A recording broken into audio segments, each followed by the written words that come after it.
All right, I promised you I'd do this, and here it is. This is the 2025 plans for lazy cow farms in the form of a PowerPoint, or I did this on Google. You know, the presenter, I don't know what it's called. Anyway, let's get right into it. If you don't know who I am, I earned my BS in physics, and I was working in the software industry from 2000 to 2021. And then I got involved in farming starting in 2021, and I've been doing that up until now. If you're wondering why I switched, has a lot to do with health reasons and not much else. And it's just, sitting in front of a computer all day was killing me. And I need to get outdoors, get my hands dirty, do some real work. I tried lifting weights and different things like that, but I found just manual labor is better. So anyway, I discovered regenerative agriculture through Greg Judy. Started watching his videos, read his books, discovered some other people, and this has been my focus with my farming. And this is the key of why I think I can do this when so many people don't succeed at it. So if you want to know what this is about, it's regenerative agriculture. I don't really have a soapbox to preach from. I don't have anything to say like, hey, this works. But I've seen some results already in my pasture. I should note, I'll probably go over this later. Don't worry about it. So regenerative agriculture, what is that? No fertilizers, no till, no herbicides, pesticides, exicides. We're not about killing things and killing soil. We use rotational grazing with ruminants is one of the secrets. And we are trying to grow healthy soil, which leads to healthy forage, which leads to healthy animals, and hopefully healthy us. And the trade-off with regenerative agriculture is it requires a lot of labor and thinking. And you need the right kind of cows. You can't just use any kind of cow and expect good results. And it takes a lot of experimentation. If you're doing this for the first time, you're going to fail. And you're going to look at it and figure out what you did wrong and try something else. In terms of land that I have available to me, 60 acres that I bought. My neighbors back 20. They allow me to put my cattle back there. And we get here in Northeast Texas about 36 inches average rainfall. We have long summers. Now, one thing, Texans complain about how hot it is, but my experience is it's not really that hot. It's in the 90s most of the time. Sometimes it gets up to 100, but mostly it's in the 90s. Yes, it's humid. It's not fun, but it's ideal growing weather, right? And our winters are short and they are mild. Well, I wouldn't say short. They're just very mild, right? And this is perfect climate for grazing animals and for growing hay. It's just wonderful. And I understand that a lot of the hay that's grown here is actually shipped out across the country. My philosophy, these are just some things that I think are important to remember. Philosophy is a love of wisdom. So wisdom used to be a really big deal in, the people that thought about stuff. Wisdom was kind of the thing that they wanted to think. Nowadays, everybody wants knowledge, but it used to be wisdom was what everybody wanted. And the biggest kernel of wisdom that I have is that nature knows best, is that we don't know how nature does things or how it works. We're here as students, not as teachers. And we got to pay attention to what's going on around us. And another bit of philosophy, Greg Judy said this a long time ago. He said that he noticed that when he was farming, he was trying to kill everything. And at some point he realized that's stupid, right? That farming is really about growing things and creating life. And so that's another part of philosophy is I'm not out there to kill things. I want things to grow, right? Working outdoors with animals is good. Eating good food is also good. So if you have a moral question about whether or not I should be doing this or you should be doing this, I'm going to say, yes, it's good. And just decide that. In terms of functionality or utility, do what works, don't do what doesn't work, learn from your mistakes, remember and pay attention. And this last part is kind of the difference between like science and just, playing around with stuff is when you write things down and go back and look at it and remember and, try to actually build upon past experiences, right? And finally, I understand that even though I'm not somebody that people should be paying attention to, people will be paying attention to me. So I'm going to try to be a good example for others that hopefully they can follow or learn. At the very least, they can learn from my mistakes, So let's take a look at 2024, and really quickly, I'll tell you about 2021 to 2024. To 2023, we had droughts after drought after drought. It was terrible. And I overgrazed. I didn't realize I was overgrazing. 2023, I started to realize that you can't graze on grass that doesn't exist, which seems like common sense, but the problem with common sense is it's not very common. So I got rid of a bunch of cows, I think in 2022 or 2023, and then I started like making sure that the grass had plenty of time to rest, and I actually had grass. And 2024 was a really good year. We had an awesome spring. The grass came right up. It was good grass. The spring to summer transition was seamless. Like I remember looking at the pasture and seeing that the summer grass was growing right up through the spring grass. And it was long enough that when the spring grass started to turn brown, that the summer grass was ready to be grazed. And then we had a long summer. I think even up to December, we were having temperatures in the 70s. And just a wonderful summer. It wasn't too hot. It was a very mild summer, actually. And then we had a moderate drought in the late summer, but I didn't notice. It affected lots of people's autumn growth. I didn't get great autumn growth either, but I really wasn't expecting it. I knew that autumn is terrible. This was the first year, 2024 was the first year that I had a bunch of calves, right? And so I had experiences with calves. I had calves die. Surprisingly, all of the cows were bred by the bull. Unfortunately, that bull died. That was my neighbor's bull, but I was really excited about that bull. I did buy a new bull, a purebred South Pole bull, from a guy that's not too far from here. I got a lot of sheep, so I bought some sheep from my neighbor.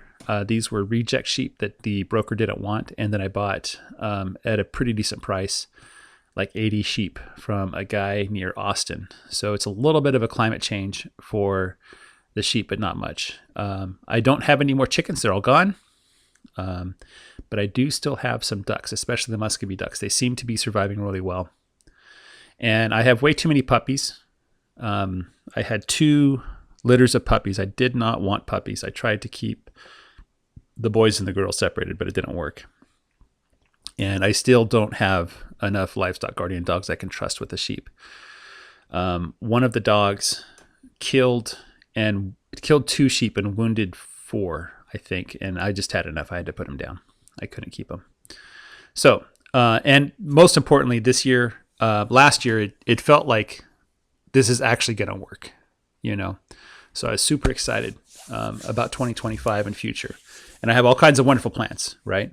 So a quick overview of what 2025 is about is, number 1, soil health and forage growth. That's my primary driving concern. Number 2 is I'm going to keep all of the half South Pole calves. This is going to be a new experience because it'll be growing the herd. And I'll kind of like growing the steer to weight is going to be a serious thing. I'm going to be keeping all of the ewe lambs. And we're going to have a first serious lambing in August with 100+ lambs. And I don't know how that's going to work, like logistically. Like tagging 5 or 6 lambs a day could be a serious chore. Maybe I just won't tag the lambs until the first time we process them or something, or I don't know what I'm going to do about that. I'm thinking of bringing a bunch of meat chickens. I'm thinking very seriously about bringing pigs on. And then kind of as lesser, but on the horizon things I might do is bring bees back, do some mushrooms and maybe some vegetables and some microgreens. Microgreens, if you don't know what that is, you grow stuff from seed and you harvest it when they're very young and you serve it in a salad to people. It's a really great way. It makes a bunch of money very quickly, but it requires a ton of work. And it's very good to synchronize with regenerative agriculture. It works really well. There's a lot of guys doing microgreens that they don't use fertilizer at all. Okay, so let's talk about what I understand now. I think this is important because some of these ideas permeate everything else I do, right? And I think the ideas I put here are kind of the most important ones. And these are the big ideas that I've learned is, first of all, we have cycles. We have multiple cycles that nature is using. You probably know about the water cycle, about rain falls on the land, it runs off into the ocean, and it goes back into the air. In farming, I'm more concerned about the water landing in the soil and going downstairs and being stored in the soil, especially because the hot summer days, we need that water downstairs if the plants are going to survive. And then I hope that all of the water ends up being transpirated through the plants, right? That's kind of the goal there. The carbon cycle, it gets a bad rap. People think carbon dioxide is poison. It is not. Yes, it can kill you. Anything can kill you in sufficient quantities, but carbon dioxide is a natural part of the cycle. And that carbon dioxide plus the water plus the sunlight inside of plants is converted into sugars. And I think this is really important for people to remember, the process of photosynthesis. This is very critical. And so the carbon ends up in the sugars. It ends up like throughout all of the structures inside of the plant. And eventually that carbon works its way downstairs into the soil. And that carbon is what makes life in the soil possible and what makes living soil. So what I'm trying to do is take carbon from the atmosphere and gradually build up the amount of carbon in the soil. Okay. There's also an oxygen cycle. We like to breathe oxygen. It's kind of a fad lately that people breathe oxygen. No, it's vital for all the other life. We need oxygen. And when we breathe oxygen in, we breathe carbon dioxide out. And so having the plants convert that to oxygen is important too. And there's a lot that happens underground, not just inside the plant, but underground. And the nitrogen cycle too. So we know that nitrogen makes plants grow big and strong. And without nitrogen, the plants can't grow at all. Nitrogen is critical for making proteins. We also, as animals, we also require nitrogen in the form of proteins and things like that. So another important thing, and this is something that I think a lot of people that are in farming and some people that are kind of, tangential to farming, they get confused about, is they see like a cleared field that's just soil, right? They don't see anything growing in it. They think, that's perfect. It's a perfect place to plant. And if you're doing that kind of thing, yes, it is. But it's dead soil and it doesn't grow anything until life infects it, right? And so in my case, I don't want dead soil. I want all of the soil growing something. And we've noticed with regenerative techniques that weeds often yield grass. And if you let things keep going, eventually you'll get trees growing in their pasture, right? As the nutrients build up and stuff like that. So seeing weeds in the soil is not a bad thing. It's a sign that the soil is not healthy enough to sustain grass, right?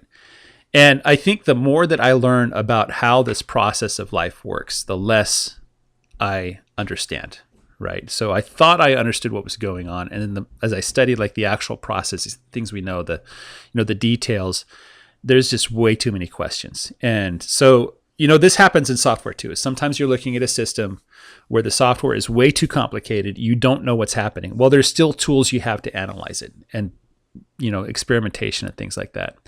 So, but the key takeaway from this is that weeds and bugs are good. It's better than dead soil and no life, right? And the other thing that I think is really important is this engine that we're trying to run, right? And the goal is that we build soil, grows plants, the plants help to grow more soil, and more soil creates more plants, and so on and so forth, right? And we found that grass plus ruminants like cows and sheep and stuff like that create a really good feedback cycle. Grasses love to be trampled and munched on. It's like they're expecting something to come by, step on it, chew on it, and tear it up, And then the grasses respond to this very positively. Like they store energy in the roots, hoping that this happens. And then when it does happen, the grass kind of goes dormant for a few days, and then it explodes in growth. And oftentimes it grows even stronger after you've trampled and munched on it. This is why people mow their lawns. If you mow your lawn consistently, you're going to get stronger and stronger grass and fewer weeds, right?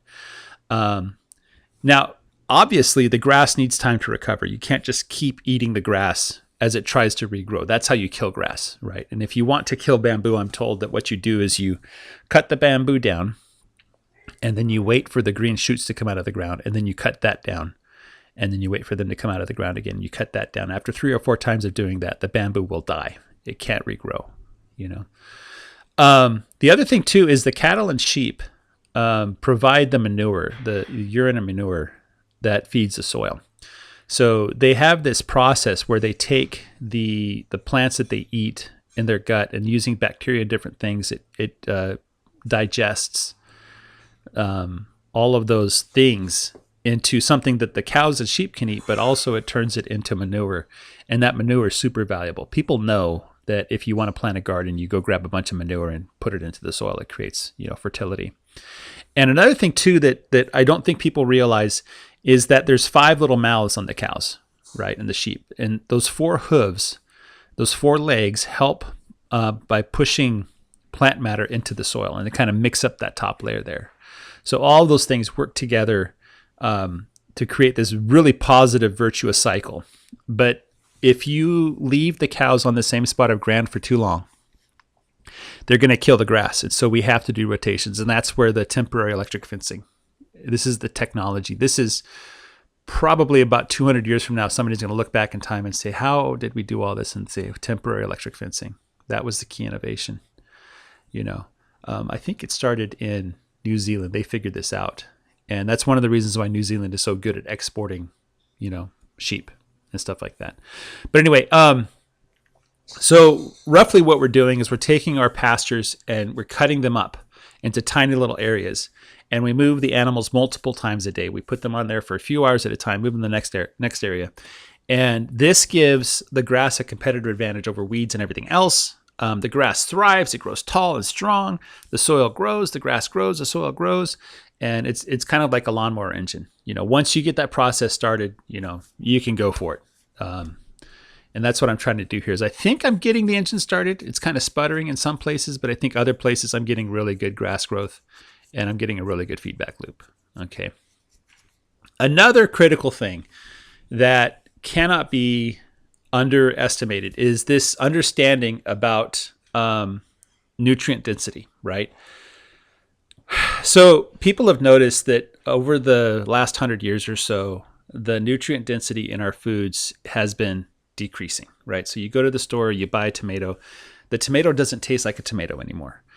And it doesn't have the nutrients that tomatoes used to have, right? And one of the reasons why is this nitrogen fertilizer that people have been putting in the soil.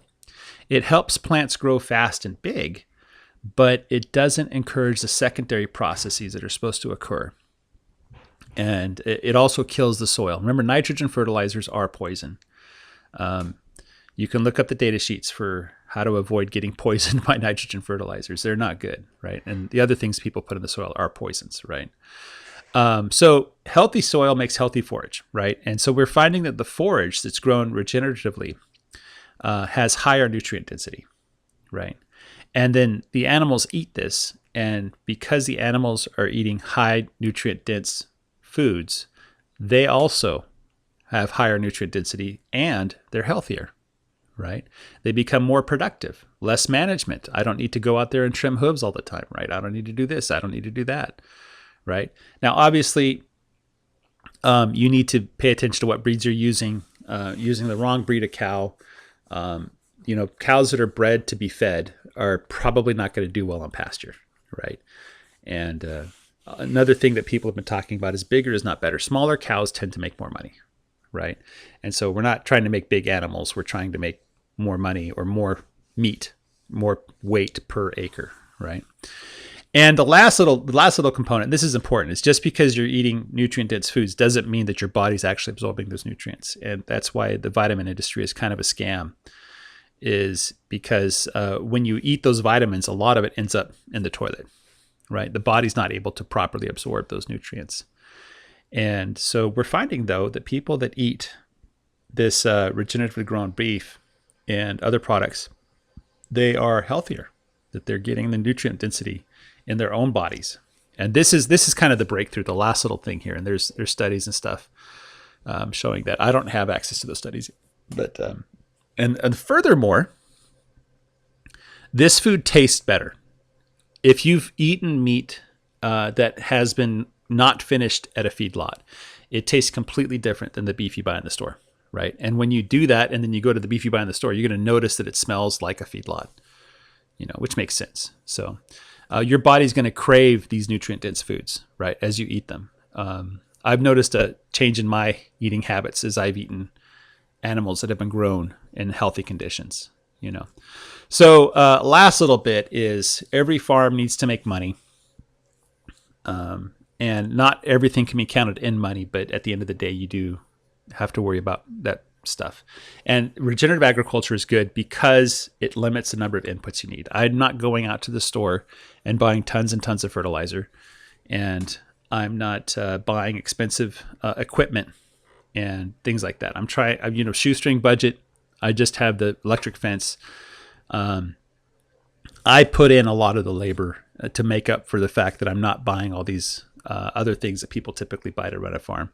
And so it makes sense from a business perspective too, right? And by all accounts, I should be able to get this food in your hand at a lower price than the other methods of growing food, right?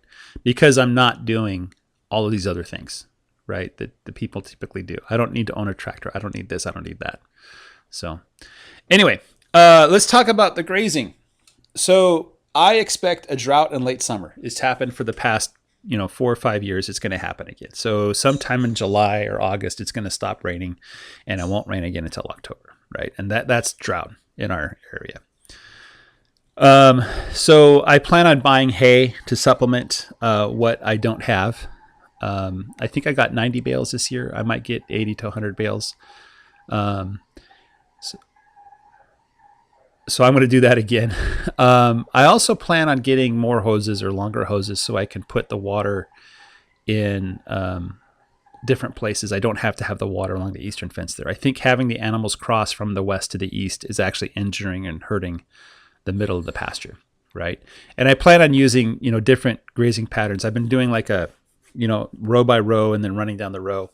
I want to be more flexible in how I graze, right? And I should be able to look at where the grass is and figure out where the fence should go, right? So I probably won't be running long lines across the pasture. I'll probably just be like ad hoc, moving wires around and, kind of figuring out strategies on how to move them around. And I'm going to rely more on my eye and my gut instincts. I'll be looking at the animal condition, looking how they graze, how much grass is left, and making decisions that way.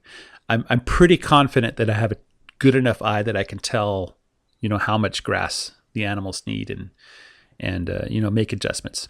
Another thing that I want to try is a leader follower system. So keeping the two herds of, cows and sheep right next to each other. The cows go in the morning and the sheep go in the afternoon, and I'm seriously considering doing more, like especially during spring, maybe during the summer, doing more daily moves. Like instead of twice daily, do 3 or 4 time, maybe 5 time a day moves. Probably do experimentations with, putting them in a tightly packed area for 30 minutes and then moving them to the next area, And some other experiments I want to try is using longer stockpiles. I think I'm going to plan on 6 months minimum for all of the movements. So I probably won't come back to a ground for 6 months. I might try to see if I can set aside some area for a whole year. And maybe what I'll do is I'll just rope off an acre of my land and just don't graze there for a year. Don't do anything to that land for a year and just see what happens, right? Yeah. Bottom line is the grass is the business. If I don't have grass, I don't have a business. There's nothing I can do. So I'm really focused on grass, not so much on the cows. The cows are the tool, the sheep are the tool, and the grass is the thing that I'm really focused on. Some notes on the seasonal patterns you're going to see throughout the year. Spring, which I expect to start about April 15th. It lasts until about June. We're going to see lots and lots of ryegrass come up. I'm going to be moving rapidly, doing tip grazing. I'm going to let it go to seed. There's not enough time to come back and do another rotation of spring. Some areas get longer springs. We don't, right? It starts to heat up about mid-May. And then by June, everything's brown, right? Summer, that starts in June. It goes October, November, right? I think I'm calculating October for when this summer is going to happen. But, this last year in 2024, I could probably say with a straight face that summer lasted until November. Like we had 80-degree days in November, right? And during this period, it's mostly Bermuda grass and some native grasses. I have to be a little more careful with my grazing. I have to be more deliberate and calculating, like, if I give them this much land, how much further can I go? And if the drought comes in late summer, like it typically does, then, I need to consider about my animal units and, how much grass I have. And, it might be time at, when it starts to dry up, that might be the time to let some animals go if it doesn't look like I have enough grass, The autumn is quick, just like spring. It kind of, autumn shows up and then it disappears. It doesn't really ever say hello. And that's just, you'll see all kinds of different grasses. And mostly during the autumn, I'll just be cleaning up the leftovers from summer and thinking about when to start rolling out hay. And then winter is going to be mild. It always is mild. We get a couple days where it's freezing. Sometimes we get a little snow. Sometimes we get an ice storm, and so mostly winter, I'm just rolling out hay, moving them slowly, trying to avoid creating mud piles, and trying to leave as much of the pasture as possible untouched during winter, and the back 20, I think next year, the back 20 will be the stuff that I don't touch for long periods of time, right? So if I can stay out of the back 20 all year long, that'll be a huge win. I wasn't able to do that last year, right? There was a couple times where I'm like, I'm going to go to the back 20. Field improvements. So I don't plan on doing too much this year, except maybe installing electrified fence inside of the back 20 so that I can keep sheep back there, right? That would involve going through and cutting down all the trees that are on the fence line, making like a 10-foot wide path, which is a monumental task. It's going to take a long time and lots of chainsaw blades. So, but I think that's something me and my daughter and son can probably do over the course of, 4 or 5 months, we'll see. And I think I need to mess with the ground rods, and the back 20 gate is causing problems. So I need to fix that. But otherwise, I'm going to leave everything else alone. It's going to be a very, mild year for investments in the property. Okay, let's look at the details of the cattle. January, which probably a couple days after you see this video, I will have my calves at the sale barn, and number 24 will be gone. I don't think I want to get rid of any of the other cows at this time, right? In April, I expect mid-April, we're going to see calves dropping. I expect to get 20 calves. They should all be half South Pole. The later calves, if they show up and they're not red, then I'm going to say, I don't think that was the South Pole bull's calf. And so those will be gone. But I'm going to keep all of the South Pole calves. And in July and August, I'll be putting the bulls on to breed with the South Pole, bull. 2026, I'm going to get rid of 10 of my cows, and I'm going to keep those half South Pole that are born this year. They'll be bred next year, and then I'll get their calves in 2027, right? And some concerns is if the bull didn't do his job. So if I don't get calves in April, if he's shooting blanks or something, then I'll have to get a new bull, sell the bull for hamburger because he's not worth anything. And if we get a drought, my plan is to sell half the cows. I'll keep the heifers, but I'll sell the other cows, So we'll just have to rebuild the herd over a course of a couple more years, right? The sheep plan. So in March and April, I'm going to bring the rams on, 2 rams. I have a plan to introduce the sheep like 4 or 5 at a time. In June, we're going to sell the rams that have been born. So that's 5 or 10 of them. Might cull some of the ewes. The ones that didn't give any lambs, probably get rid of them. There's no reason to keep them around. They're not going to do any harm if they do stick around, but they probably need to go. And then in August, I expect a bunch of lambs, hopefully 120 or more, right? And I don't know what that's going to look like, how that's going to work. We'll figure it out when it happens. And then in November, December, another breeding cycle. And then in 2026, I'll have 2 lambings. I'm going to start culling the ewes more heavier. And my goal is to get to a herd size of 300 in 2026, right? And some cautions is I need to figure out why I'm only getting 1.2 lambs per ewe. Parasites are still a problem. They're going to be a problem. And hopefully with genetics, it won't be a problem.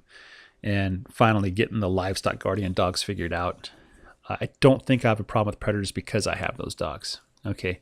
Some people ask about goats. I don't see a reason to bring goats on. The only reason is if I buy or lease some very scrubby land. Like if somebody says like, hey, do you want to lease this or buy it? And I'm like, yeah. And then it's like really scrubby. And I'm like, I'll just have a bunch of goats go in there and clean it up. So I don't have a reason for goats. Dog story, I need to get rid of most of the dogs. I need to sell them or give them away or something. And I don't need puppies in 2026. I need to train these dogs that I do have and get some actual livestock guardian dogs running, right? Meat chickens, this is kind of what it's going to look like. So probably do 1,000 of them. Use chicken tractors that are covered top and bottom, like 100% coverage. And I might use dogs around the chicken tractors to keep, sneaky predators from getting close to the chickens. I'm probably going to buy feed in bulk. That means like a huge, like 1,500 pound sack of feed. And then I need to start finding customers to sell these birds. I can't do it if I don't have customers. So I need to start right now finding people. I'm just going to say it's probably going to be about, I think the costs work out that like $10 is the break-even point. So I'll have to calculate it out. But I'm thinking the birds would probably be $20 delivered, Keep in mind the manure is super valuable, so I might, I don't have to make a profit on the birds per se, because the manure itself is important. One of the important things is I want to have one of my kids run this business. I want to have them kind of own it. I don't really see a way forward doing chickens unless one of my kids takes responsibility for it. Pastured pork. If you don't know, in Korea and in Japan, they have what's called, in Japan they call it kurobuto, means black pig. In Korean they call it hukdaeji, which means black pig. This is prized for its red meat. It's a little bit more lean, I think, than the pork that you've seen, but it's red and has flavor. It's good stuff, right? So I want to try find 4 Berkshire feeders, raise them to size, harvest them, and see what it looks like. If this goes well, if this experiment goes well, then maybe in 2026 I'll get a bunch more feeders and I'll start looking at breeding them. I'm trying to see if there's any sale barns where you can buy pigs or figure out some way to sell this, but probably won't be selling pork this year unless you're like my family or close friend or something like that. Other businesses that I want to get into, bees. They're not really necessary in Texas because we have so many different kinds of pollinators. But honey is good. And bees are kind of an easy business to run. They don't really take that much time, and they're very productive. And mushrooms is another business. It's kind of like a little bit of know-how, a little bit of technique, and you get a lot of results. Maybe some eggs, chicken eggs, not too many, mostly for ourselves, but we might sell to other people too. And I want to start experimenting with veggies. There's a couple of vegetables that I think could work really well in the pasture. And just do some experiments with that, and maybe some experiments with microgreens, just kind of see what it looks like and how it works and whether it works. I think there's a couple places in my pasture that look really good, and maybe might be, a good area to rope off and just start planting stuff there and seeing what happens. And then with the surplus hay as well, there's a lot of options. I think there's a lot of options. Something else that I need to keep focused on is not just like growing things, but how do I sell these things? How do I get them into the customer's hands? And for now, like the sale barn pretty much does everything I need, aside from the chickens. I'm going to have to find customers directly there. The problem with direct sales is shipping. So typically the reason why you're paying so little for your food is because they're taking advantage of shipping in bulk. If I'm shipping you like a single chicken, it's going to double or triple the price of the chicken, right? And so you need to keep that in mind. So probably only local people will have access to my food in the near future. At some point, I want to do a PMA. If you don't know what a PMA is, you kind of like join, and then you get access to anything I do on the farm. Again, shipping is expensive. I do want to start an email list. If I end the year of 2025 and I have an email list with like 100 people on it, that will be a huge success.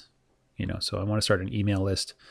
I might do something with Discord if you guys are interested in that. I'm probably not going to do anything with Facebook. I don't see any value in that. And then I do YouTube, but not for the reasons you think. These videos are going up and I'm like storing them for myself. I'm putting them on a website so I can go back and look at it later. And the plan is to grow slowly with loyal customers, like get that feedback loop really strong. And I don't want a ton of customers at first. I want to build that up over time. And I think we're almost done here. Yeah.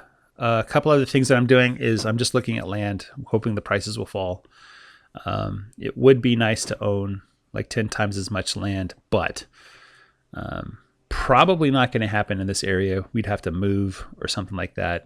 And so it's probably not going to happen anytime soon. Another thing I'm constantly thinking about is cattle prices and sheep prices. They go up and down all the time. Right now they're really high. It makes raising cattle and sheep easy. But if I come in and I'm not making much profit, then when the prices go back to normal, or if they go low, I'm out of business, right? So this is the other businesses need to exist to kind of tide over until cattle prices and sheep prices come back up. I'm also looking for any kind of partnership you guys can think of. I'm not talking about like partnerships with like, McDonald's or something like that. I'm talking like, small scale stuff. 60 acres isn't a terrible amount of land. So anyway, that's where it's at. That's what I'm thinking about. That's kind of an overview of everything. Hopefully you guys found this useful. If you have questions, obviously you can ask me. Yeah, we'll be in touch. Guys, take care. Bye-bye.